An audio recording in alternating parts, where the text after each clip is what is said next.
Ndewonu. Welcome back to Wada Canada, your simple and friendly space to learn and enjoy the beauty of Igbo language and culture. In our last lesson, we talked about Igbo idioms and their meanings. Today, we are exploring another important aspect of Igbo language, Ilu Igbo, Igbo Proverbs. The Igbo people say, Ilu bụ nnu eji eri okwu. Proverbs are the salt with which words are eaten. Just as salt adds flavor to food, Proverbs add wisdom, depth, and beauty to conversations.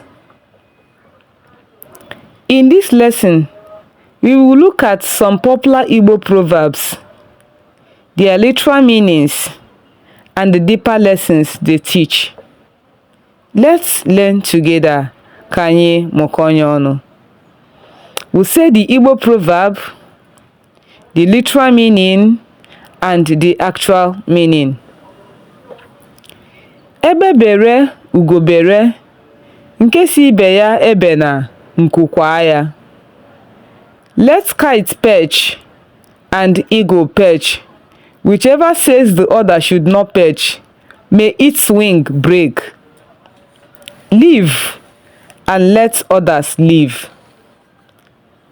Nwata kwọcha aka, o soro ndị okenye rie nri.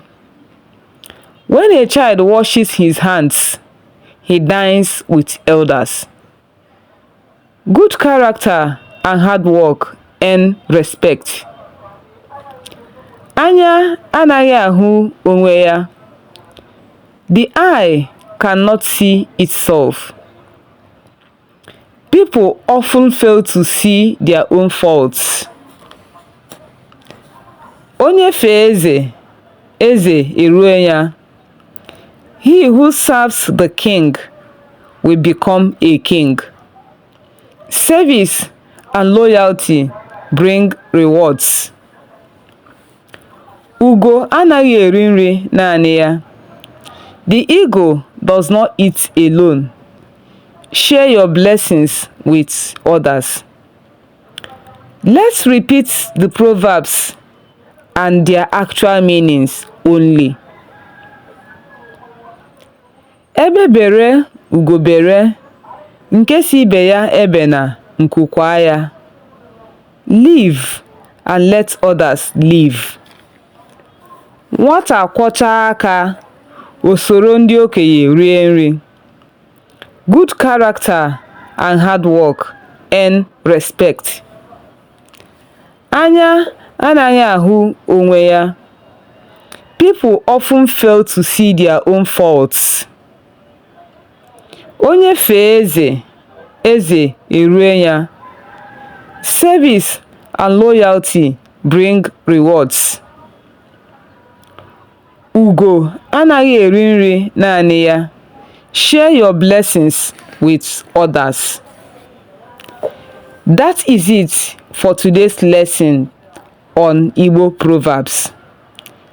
I hope you found it helpful and easy to understand.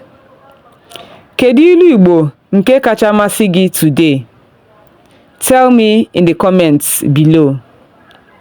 If you enjoyed this video, please like, subscribe, and share it with someone who would love to learn Igbo. Daalụ nke ukwuu.